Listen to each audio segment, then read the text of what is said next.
I never thought anything could come between me and my daughter. Not after everything we survived together. From the day she was born, it was just the two of us, a small house, a small income, and a whole lot of love. I worked double shifts, skipped meals, and missed sleep just to make sure she had the life I never did. And she grew into someone I was proud of every single day. So when she fell in love and told me she wanted to marry into a family that seemed polished and welcoming, I supported her with my whole heart. I wanted her to feel chosen, protected, loved. But sometimes the people who smile the brightest hide shadows you don't see until it's too late. And before I knew it, the daughter who once ran to me now looked at me like a stranger, shaped by voices that weren't mine. This is the story of how I lost her, and how I found myself again. I still remember the first time my daughter brought him home. You know how some moments stay so clear in your mind, even years later? That day is one of them. She walked through the front door with a smile I hadn't seen since she was a teenager. That kind of bright, fluttery smile that tells you something is changing in her life, something big. She said, "Daddy, this is Marcus." And the young man stepped forward, polite handshake, nice haircut, shirt tucked in like he'd been raised with structure. He looked me straight in the eye, and I appreciated that. A man should at least be honest in his eyes. And his were calm, almost too calm, like he practiced being composed. My daughter stood close to him, almost leaning into him, and that told me everything I needed to know. She cared for him. Really cared. And I'll tell you the truth. A father wants nothing more than to see his child protected, respected, and happy. If she trusted him, I was going to give him a chance. We sat in the living room, and she talked more than she usually does. Told me about his job in finance, his plans, his ambitions. He nodded and let her speak, which I liked. It's hard these days to find a man who doesn't try to interrupt a woman to make himself look bigger. But he let her take the lead. I took that as a good sign. Later that evening, after they left, I sat alone in that same room and replayed everything in my mind. I noticed the small things. The way he hesitated before complimenting the house. The quick glance he gave when he saw my old recliner. The slight shift in his expression when he realized it was just me and her. No mother, no siblings, no full house with noise and laughter. I'd grown used to those looks over the years, but for my daughter's sake, I brushed it off. She was glowing, and I wasn't going to dim that light. A few weeks later, she invited me to dinner at his parents' home. I won't lie, I wasn't prepared for what I walked into. The house was big. Not just big, but the kind of big where sound feels different. Echoed. Expensive. A long driveway, big windows, clean white walls with art I couldn't even name. His mother greeted us with a smile that looked gentle at first glance, but sharp underneath. His father shook my hand with that grip older men use when they're trying to test another man's strength. I felt both welcomed and sized up in the same breath. But I kept my head high. I told myself, these are her future in-laws. Don't make things awkward. His mother said things like, "We're so impressed with how she turned out, and you must have done your best." In that tone people use when they're not sure if they're complimenting you or politely insulting you. And I noticed how they exchanged looks whenever I mentioned the school she went to, or the neighborhood we lived in, or the jobs I'd worked. I wasn't embarrassed by any of it. I've worked hard my whole life. On construction sites, in warehouses, behind delivery wheels, whatever kept food on the table and the lights paid. Hard work never shamed me. But the way they said things, the way their smiles tightened, it was clear they saw my daughter as someone who had outgrown her background. I didn't want her to see that. I didn't want to plant worry in her heart. So I stayed quiet, ate my food, smiled where I needed to smile, and answered their questions honestly. I remember sitting there, fork in hand, thinking, as long as they treat her well. I don't care what they think of me. After dinner, his father took me aside. He put a hand on my shoulder, heavy like he wanted me to feel something. He said, "You raised a remarkable young woman. You should be proud." And those words, they sounded right. But the look in his eyes told a different story. He wasn't saying, "You did well." He was saying, "She's ours now." Still, I smiled and thanked him. I didn't want to cloud my daughter's joy with suspicion that might have just been in my head. After all, families have different cultures, different levels of comfort. I told myself maybe I was overthinking. Maybe I was just nervous. She was happy. That mattered. As the weeks went on, their relationship grew fast. Too fast for my comfort, but not so fast that I could justify stepping in. She'd call me and tell me about the places they went, the restaurants, the weekend getaways. She was getting closer to his family, too, especially his mother. She'd say things like, "She understands me," or "She treats me like her own." I wanted to be glad. I wanted to believe those relationships were healthy, that they would lift her up, not change her. But I noticed shifts. Small ones. She talked less about her own opinions and more about things they believed. She started dressing differently, not bad, just more polished, more formal, more like them. She stopped wearing the old scarf her mother knitted before she passed.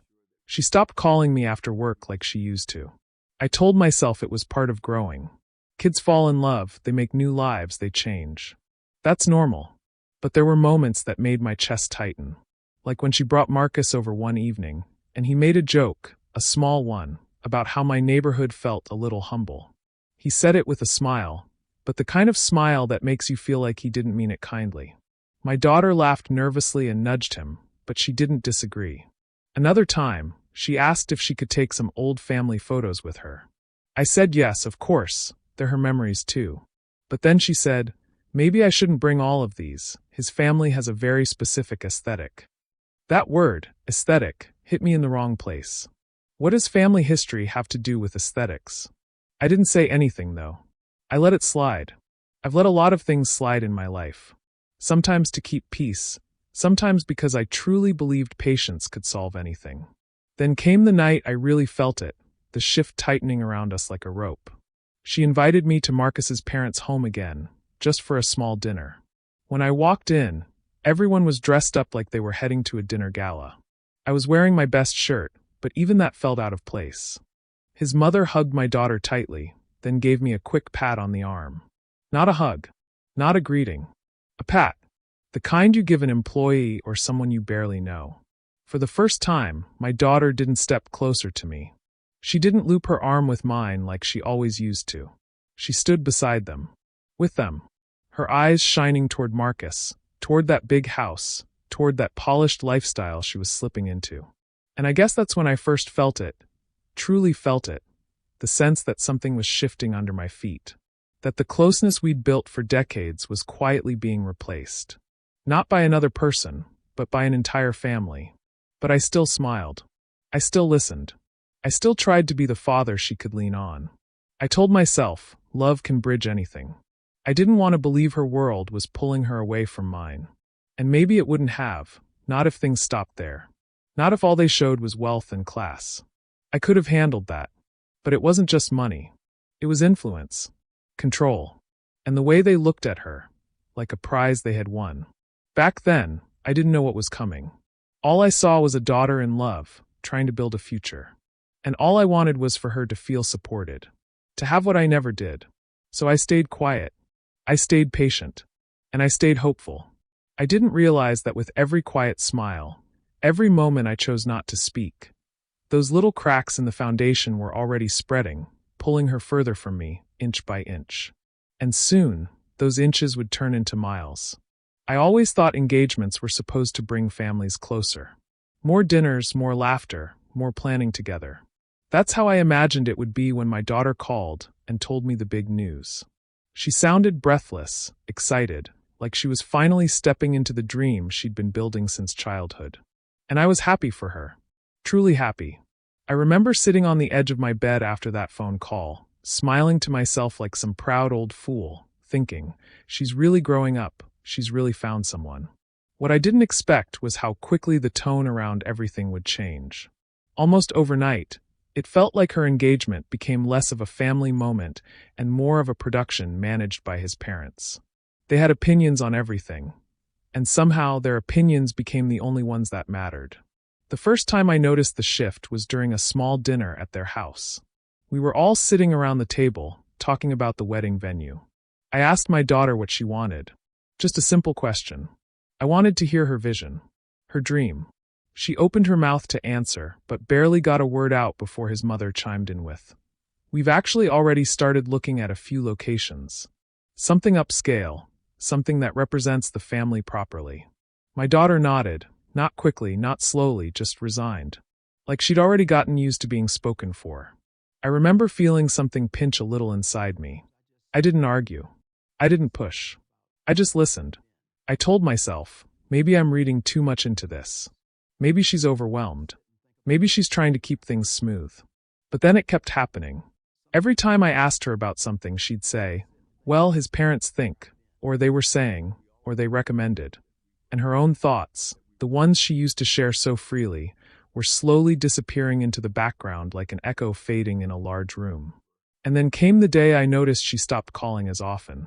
I'd pick up my phone and scroll up through our old messages. Those long threads filled with jokes, updates, pictures of her cooking experiments, little things she saw on her way to work. Now, replies came hours later, sometimes the next day. And when she finally did pick up the phone, the conversations felt shorter. Not rude, not cold, just distant, like she was holding back, like her mind was somewhere else, already pulled in a different direction. One day, I asked her if she wanted to swing by for dinner.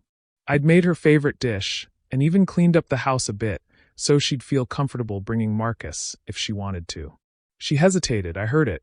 I could hear her thinking, choosing her words, adjusting herself as if someone else might be listening. She said, I'll check with his family. They already have something planned. His family. Not Marcus. Not we. His family. I hung up the phone and sat there in the kitchen for a long while, staring at the food I'd made. It wasn't anger I felt, not yet. Just confusion. Just that slow, sinking feeling of being moved to the edge of something you used to be in the center of. I told myself, it's a busy time. Weddings bring stress. She's just trying to balance everything. I tried to stay peaceful. I really did. But the moment everything started feeling real, painfully real, was during a meeting about the wedding expenses. His parents insisted we all meet at an upscale cafe. A place with white tablecloths and waiters who look down at you if you mispronounce anything on the menu. We sat there and his mother pulled out a binder. A whole binder.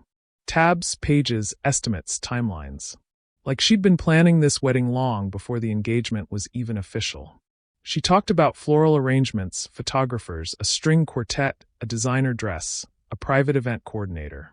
I listened, nodding politely, until the numbers started creeping up.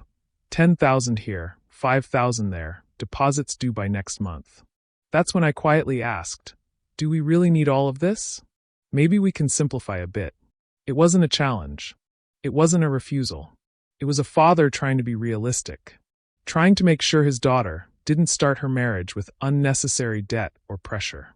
But before my daughter could say anything, his mother leaned forward with a tight smile and said, you don't understand how these things are done. This is standard. Standard. Like my life, my background, my budget, my concerns were outdated. Out of touch. Unwelcome.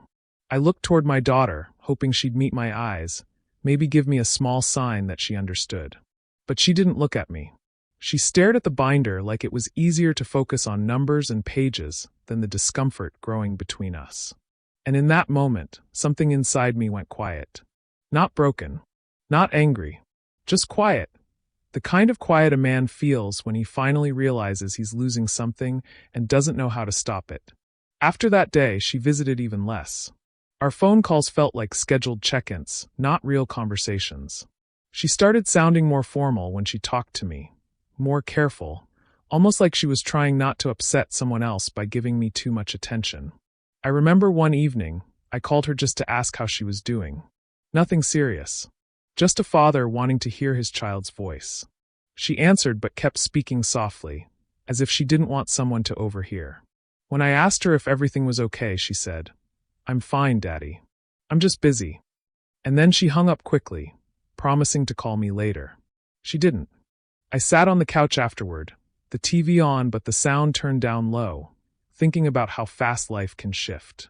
1 month she was calling me every night after work. The next month she was barely fitting me into the edges of her life. And the thing that hurt the most wasn't the silence. It was the way she seemed to be fading from me gently, quietly, without even noticing she was doing it. Like someone pulling a curtain slowly across a window. You barely see it moving, but one day you look up and realize the room has gotten darker. I didn't confront her about it. I didn't raise my voice or accuse her of changing. I didn't want to become the stress she felt she had to avoid. I kept telling myself, she's just overwhelmed. Once the wedding is over, things will go back to normal. But deep down, deep down, I already knew that wasn't true. One evening, she stopped by unexpectedly. She came alone, which surprised me. She sat on the edge of the couch, knees together, hands in her lap, the way she used to sit when she was a kid and wanted to ask for something she wasn't sure she'd get. She said, "Daddy, they want to shorten the guest list." I nodded. "Okay. They want to keep it more formal." Another nod. "All right. They think it might be better if it's just immediate family." It took me a second to understand what she meant. And she couldn't look at me when she said it. She just stared at the floor. And I realized they didn't want my family there. My side. My people. My cousins, my nephews, my sister. Folks who raised her, fed her, loved her, gave her birthday cards even when money was tight. I kept my voice steady. "Is that what you want?" She hesitated. That one heartbeat of silence told me everything. "It's just easier this way," she finally whispered. "Not better. Not right. Not meaningful. Just easier. For them, not for her." I nodded again, because I didn't know what else to do.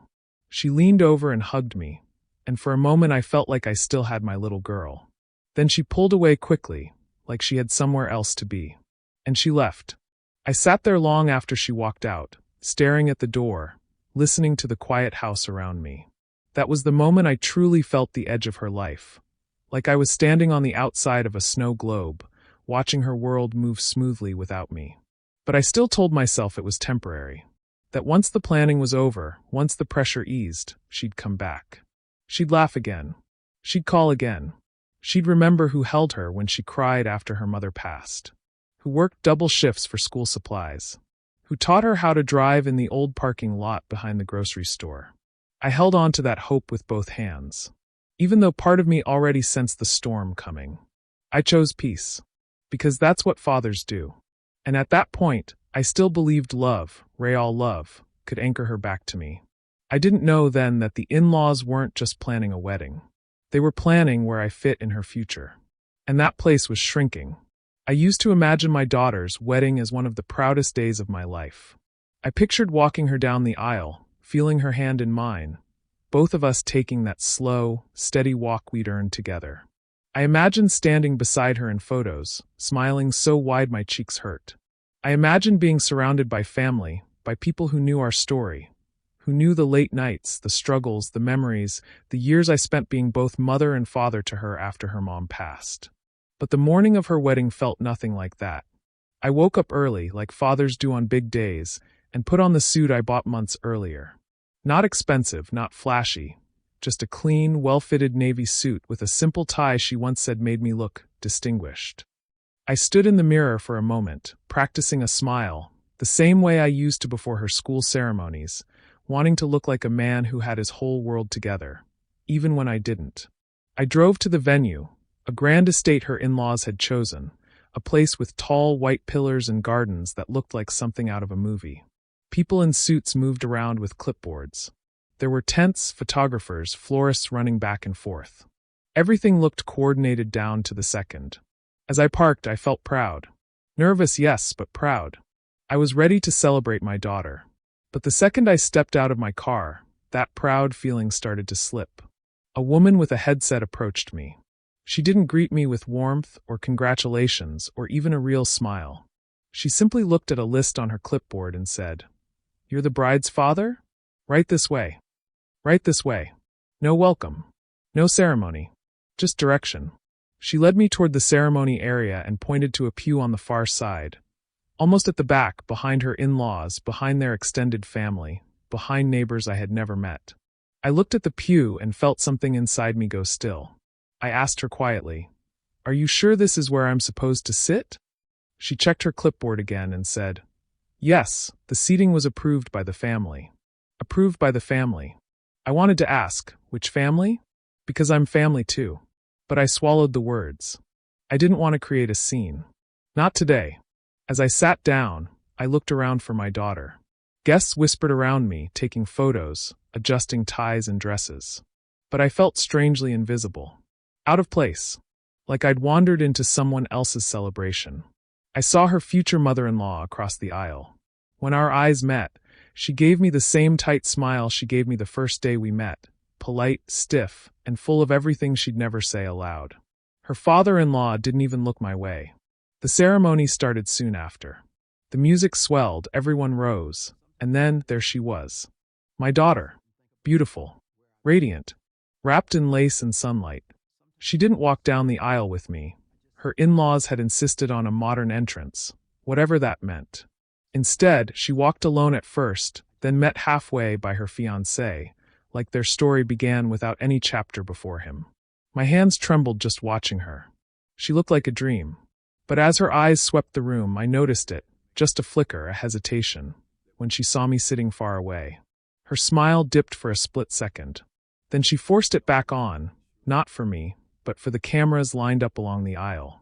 When she reached the front, her in-laws wrapped her in hugs, adjusting her veil, fussing over her like she was their creation. No one motioned for me to come closer. No one said, "Let her father stand here." I stayed in my pew, trying not to let my disappointment show. During the vows, I watched her face, not the fancy surroundings, not the guests snapping photos, but her face. Her eyes flicked every so often toward her in-laws. They nodded at her, almost approvingly. And I realized she wasn't nervous about the vows, she was nervous about them. It was a strange moment, knowing my daughter wasn't looking for her father's reassurance. She was looking for theirs. When the ceremony ended, people poured out for photos. The photographer, a cheerful man with a big camera, started calling out groupings. In-laws only. Groom's family. Parents of the groom. I waited for my turn. I told myself they were probably just starting with that side. But the calls kept coming. Bridal party. Close friends. Immediate family. I stepped forward at that one, assuming, of course, that meant me. But before I could even get close, the photographer raised a hand toward me like a stop sign and said, "Oh, this grouping is for the couple and her new family." Her new family. I froze. Completely. The mother-in-law placed a hand on the photographer's arm, leaned in, and whispered something. He nodded quickly. Then he spoke again. "You can take some later, sir." Sir. Not dad. Not father of the bride. Sir. My daughter looked at me then, really looked, and I saw something in her expression I never expected. Not pride. Not love. Not joy. Guilt. But she didn't say anything. Later, during the reception, I walked slowly toward her when she was standing alone for a moment by a table. I wanted to hug her. I wanted to tell her how beautiful she looked. But before I could reach her, a couple stepped in front of me and asked her, "Oh, and who is this gentleman?" She hesitated. Just for a second. But hesitation is enough. Then she said lightly, almost awkwardly, "My dad, he's not really involved in things." Not involved. I felt the words punch straight through my ribs. Not involved in what? Her childhood? Her life? Her dreams? Her first heartbreak? Her graduation? The nights I stayed awake so she wouldn't feel alone? Not involved. I forced a smile and shook the guests' hands, pretending it didn't hurt. But inside, that moment carved a scar I knew would never fade. The father-daughter dance came next. The DJ announced it, and for a brief second, I felt hope rise. Maybe this would be our moment. Maybe this would make everything else worth it. We met in the center of the dance floor. She placed her hands on my shoulders. I held her gently, the way I used to when she was a little girl. The music began, a slow song I didn't recognize. She wasn't looking at me. Her eyes kept flicking toward her in-laws again, like she needed their approval even during our dance. Her smile trembled. Not with emotion, but with worry. Her movements were stiff, rehearsed, uneasy. I whispered, "You okay?" She nodded quickly. "Yeah, just a lot of eyes on us." But I knew there was more. I could feel it in her hands. I could see it in her face. She wasn't dancing with her father. She was performing for the people who controlled the room. When the dance ended, she slipped away so fast I didn't even get to tell her how proud I was. Her in-laws swept her away again, surrounding her like she belonged to them. The rest of the night felt like background noise. Guests mingled. Laughter echoed. People clinked glasses. But everything felt distant, like I was watching through fogged glass. I left early. No one noticed. Not her. Not her husband. Not the people who now called themselves her family. I sat in the car afterward, staring at the steering wheel, feeling something break inside me. It wasn't anger. It wasn't jealousy. It was grief. The kind of grief that comes when you lose someone without them dying. In the days after the wedding, I waited. I kept my phone near me at all times, expecting a call, a text, something. Maybe she'd say she missed me. Maybe she'd apologize. Maybe she'd want to talk. But nothing came. Not a single message. When I finally reached out, the replies were short. Delayed. Cold. Over time, the communication slowed to nearly nothing. When she did call, her voice felt like someone speaking to a distant relative, polite, formal, careful. And deep down, I realized something painful. I hadn't just been pushed aside. I had been replaced. Emotionally. Symbolically. Quietly. Completely. And as hard as it was to accept, this was only the beginning of the heartbreak to come. But what I didn't know then was this. Sometimes losing someone shows you who you really are. And sometimes the people who replace you eventually reveal the truth all on their own. I don't know what made me pick up the phone that evening. Maybe it was the way the sun was setting, soft and tired, the way I felt inside. Maybe it was the memory of her as a little girl, tugging my sleeve after school, telling me every detail of her day with bright eyes. Or maybe it was the simple truth that I missed my daughter, missed her in a way that felt heavier than anything I'd carried before. I sat on the edge of my recliner, phone in my hand, thumb hovering over her name. I stared at the picture saved under her contact.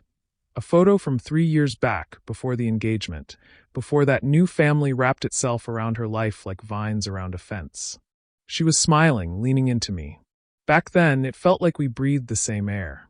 I took a slow breath and pressed call. The ringing sounded louder than it should have, echoing in the quiet of my living room. When someone finally picked up, I expected her voice, the soft, warm tone that always made my shoulders loosen. Instead, I heard a clipped, practiced voice. Her mother-in-law. Oh, hello. Yes. Can we help you? We. Not she. Not my daughter and I. We. Like I was calling a business line. I cleared my throat.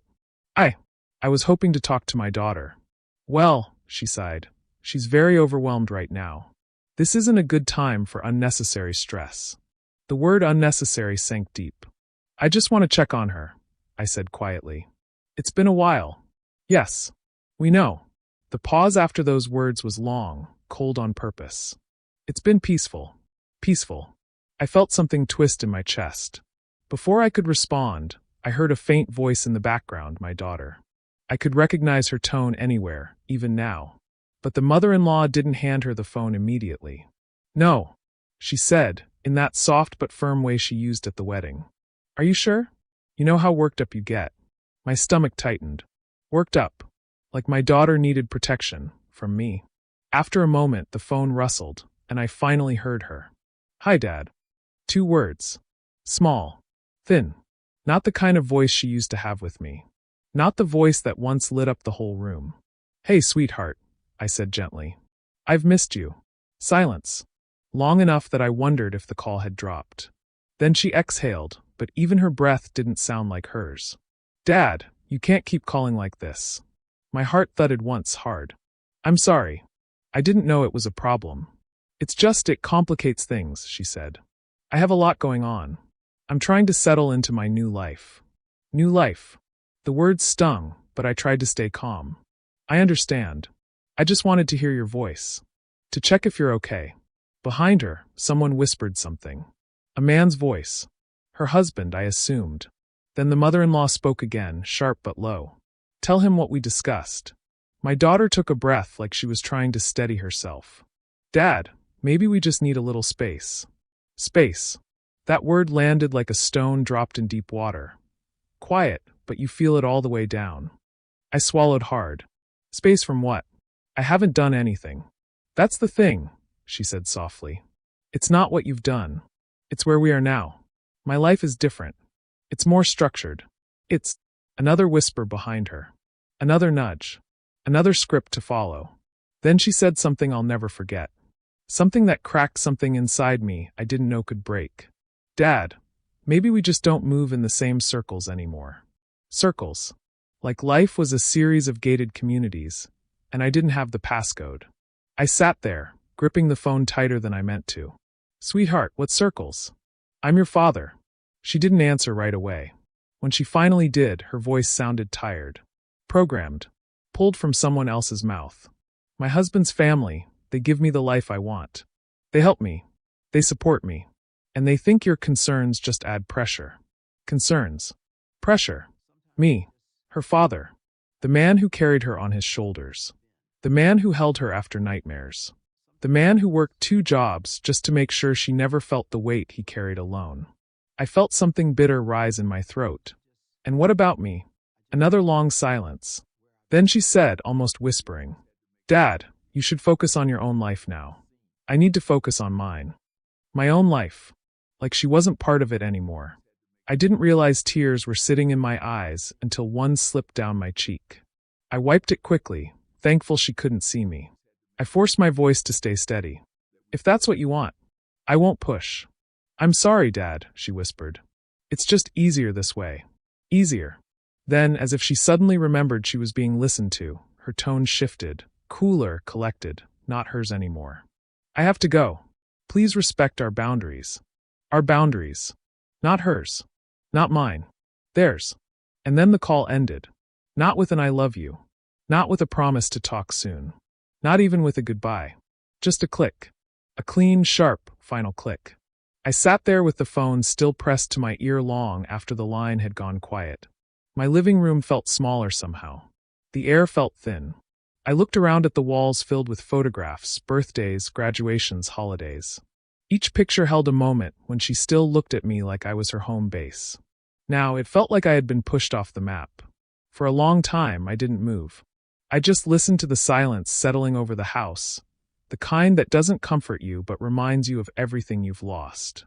I thought about the man she married, the family she married into, how they wrapped her life so tightly and called it love, how they clipped pieces of her identity until she fit perfectly into their world. I thought about the decisions I had made, the moments I had tried to be gentle, understanding, patient. And I thought about the sentence that replayed like a broken record. Dad, maybe we just don't move in the same circles anymore. It didn't sound like her. Not the her I raised. Not the her I knew. But the pain was real. Sharp. Cold. Unmistakable. For days after that call, I walked through my house feeling like a stranger in my own life. I'd pick up old photos, run my thumb along the edges, and wonder how something so solid could fade so fast. But something else began inside me, too. Something quiet. Something steady. Something that didn't burn like anger, but stood like a slow-growing resolve. I realized that if she had chosen her new world, then I needed to choose mine. Not to hurt her. Not to punish her. But to keep myself from disappearing completely. I didn't know it then, not fully. But that phone call, that cold, scripted, heartbreaking call, became the turning point. The moment I stopped waiting for her to come back, and started learning how to live without the version of her I had always known. It didn't mean I stopped loving her. It meant I stopped losing myself. And that quiet shift, gentle, painful, necessary, would lead me into the part of the story where a father learns that sometimes the only revenge you need is reclaiming the life you almost let someone else take from you. After that phone call, something inside me went quiet. Not broken, not angry, just quiet, like a room after the last guest leaves and the house finally settles. For days, I moved slowly, like someone learning new steps to a life they didn't expect to live. I kept telling myself I wasn't going to call her again. Not because I didn't love her, but because I finally understood she wasn't ready to hear me, not with her own voice drowned out by everyone around her. The first morning after that decision, I woke up to a strange kind of stillness. It wasn't the painful silence I'd been living with for months. It was something different, something lighter. I made myself a simple breakfast, eggs, toast, black coffee, and sat by the kitchen window watching the light spill across the yard. For the first time in a long while, I noticed how peaceful the world felt when I wasn't bracing myself for her call, or the lack of one.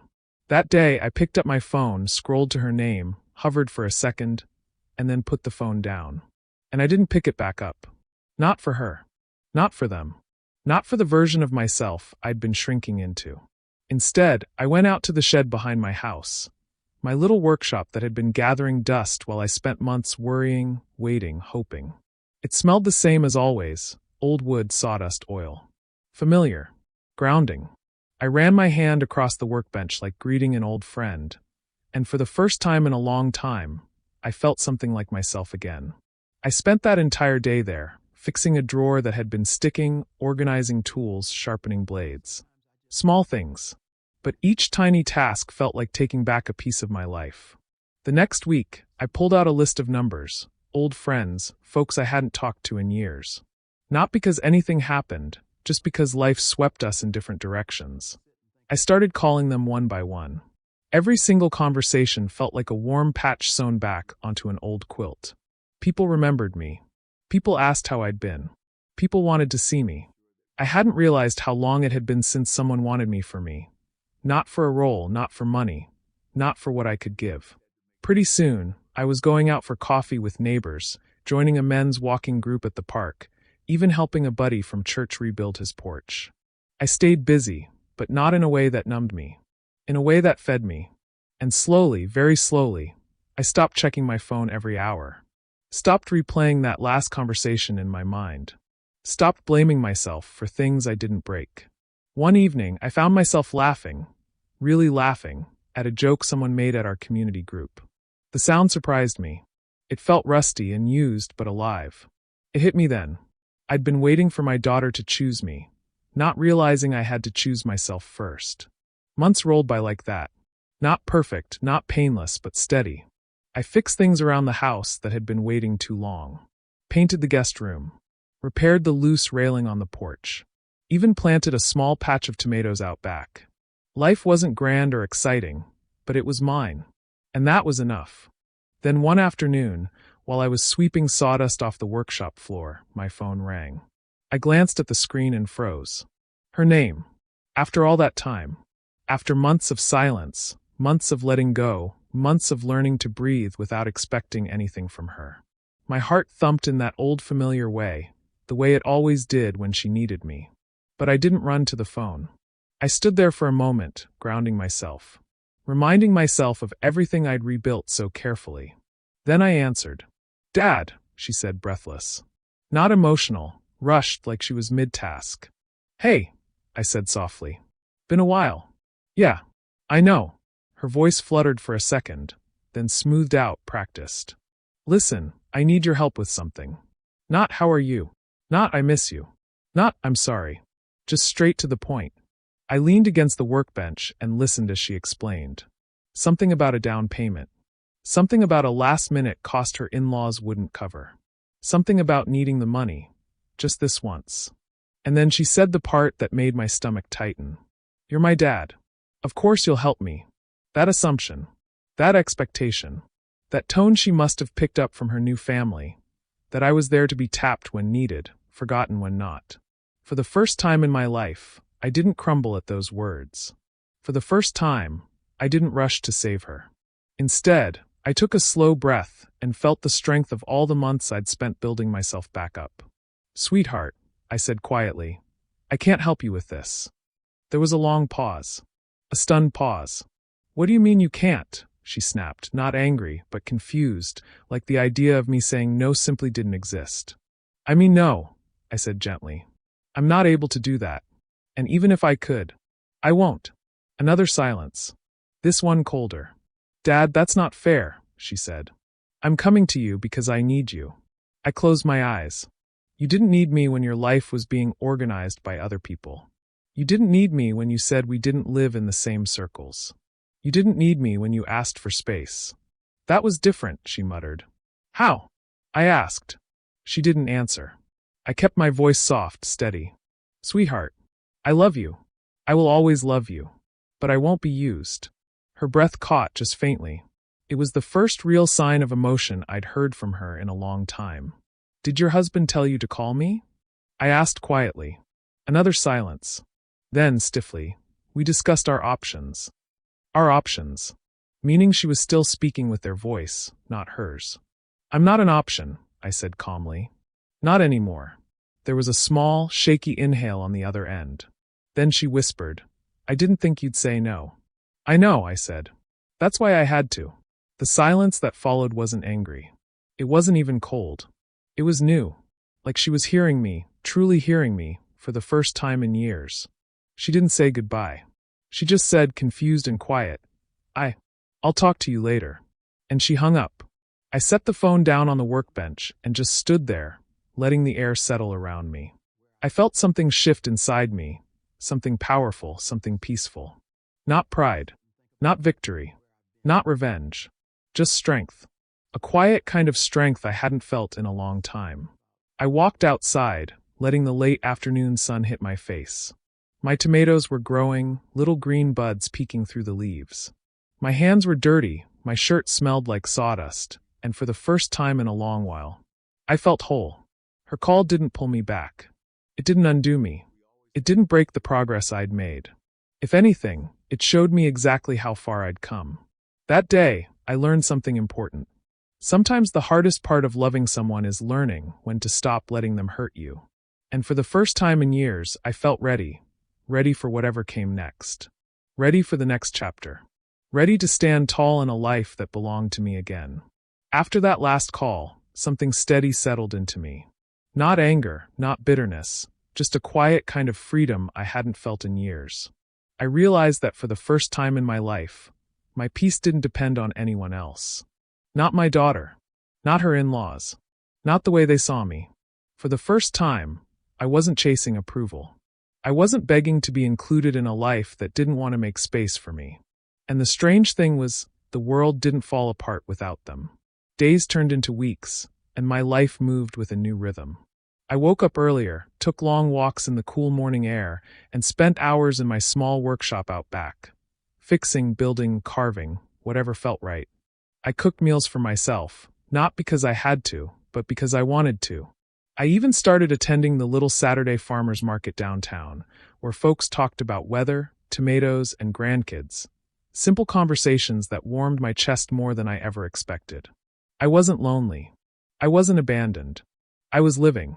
Then one Sunday afternoon, months after that last phone call, I was sitting on the porch cleaning an old fishing reel when I heard footsteps on the gravel walkway. Soft, hesitant, almost fearful. I looked up, and there she was. My daughter. She stood at the bottom of the porch steps like she wasn't sure she was allowed to come closer. Her hands were knotted together, her shoulders tense. She looked tired, older than her years, worn down in a way that made my heart ache despite everything. "Hi, Dad," she said quietly. Her voice wasn't sharp this time. It wasn't distant. It was small. The voice of the little girl who used to sneak into my room after nightmares, who used to curl up beside me on the couch and fall asleep during movies. I nodded gently. "Hey, sweetheart." She bit her lip, hesitating. Can I sit?" "Of course," I said, motioning to the chair beside mine. She sat down slowly, like the seat might push her away. For a long moment, neither of us spoke. I could hear the wind brushing through the trees, the distant hum of a lawnmower a few houses down, the soft tapping of her ring against the armrest as she fidgeted. Then she said, almost in a whisper, "My marriage, it's not what I thought." I didn't interrupt. I didn't push. I didn't ask the questions I wanted to ask. I just let her speak. And she did. She told me about the pressure, the expectations, the constant criticism disguised as advice. How every decision, big or small, seemed to come from her husband's parents. How she felt judged in her own home. How she had slowly realized she wasn't building a life, she was fitting into theirs. At one point, she wiped her eyes and shook her head. "I didn't see it when it mattered. I didn't listen to you when I should have. I stayed quiet. Not cold, just steady." She looked over at me, searching for something. "Are you angry?" I let a breath out long and slow. "I was hurt," I said gently. "Angry too, maybe. But mostly, I was tired. Tired of being the one reaching while everyone else pulled away." Her eyes softened. "Dad, I'm sorry. I didn't mean to shut you out." "I know you didn't mean to," I said. "But you did." She nodded, accepting it in a way she couldn't have months before. After a moment, she whispered, "Do you still love me?" That question, it broke something loose inside me. I turned to her fully. "Sweetheart, I never stopped loving you. Even when it hurt. Even when it felt like you'd forgotten about me. Loving you was never the problem. The problem was how much I let myself disappear trying not to lose you." She swallowed hard, tears gathering at the corners of her eyes. I want to fix things, Dad. I don't know how yet, but I want to try. And right there, that was the moment I realized healing wasn't going to come from fixing the past. It was going to come from building something new. Something honest. Something balanced. I'm here, I said. But things have to be different. I won't bend myself in half to fit into a space someone else controls. Not even yours. She nodded again, slower this time. I know. And I don't want that. I want us to have a relationship where I don't take you for granted. For the first time in a long time, I saw my daughter. Not the version shaped by others. Not the voice echoing her in-laws' opinions, but her. Raw. Confused. Human. Trying. We talked for a long while after that. Not everything was solved. Not everything was fixed. But something shifted, a small opening, a bridge rebuilding plank by plank. And the beautiful part was, I didn't cling to it. I didn't clutch it tightly out of fear. I let it grow naturally. Over the next months, she visited more, not constantly, not out of obligation, but because she wanted to. We took slow steps toward each other. Carefully. Respectfully. She stopped asking for money. Stopped letting other voices speak through her. She called just to talk. Sometimes she even apologized again. Not because she had to, but because she'd finally started understanding the weight of everything. And oddly enough, her marriage? It didn't fall apart. But it changed. She began pushing back, gently at first, then firmly. She started asking for her own space, her own say. Her in-laws didn't like it, but she didn't fold the way she used to. She wasn't the same girl who drifted away. She wasn't the same woman who let others decide who she should love or trust. She was growing into someone stronger. And I realized something important. My revenge wasn't her suffering. My revenge wasn't leaving her behind. My revenge was living a life she couldn't control. A life where my peace wasn't tied to her choices. A life where I mattered to myself. One morning, months after she first showed up at my door again, I woke up before the sun like I often did. I brewed a cup of coffee, stepped outside, and sat on my back porch. The world was quiet, the sky painted in soft shades of gold and pink as the sun eased its way up. I held the warm mug between my hands and just breathed in the cool air, feeling the morning settle around me like an old friend. I wasn't waiting for a text. I wasn't bracing for disappointment. I wasn't replaying old hurt. I was just here. Alive. Steady. Whole. And as the sunlight brushed across my yard, I felt something I hadn't felt in years, peace. Real peace. The kind that rises from deep inside you, not from other people doing right by you, but from finally doing right by yourself. That was my revenge. Not anger. Not punishment. Not distance. Just living. Just choosing myself. Just building a life no one else could rewrite. And that morning, as the world warmed around me, I realized I had reclaimed the one thing I'd been losing piece by piece long before the in-laws ever stepped into our lives. Myself. If this story resonated with you, leave a like and consider subscribing. You can also drop any comment below, even just one word. Maybe tell me where you're watching from or what time it is right now. Sometimes one word is enough to say you were here.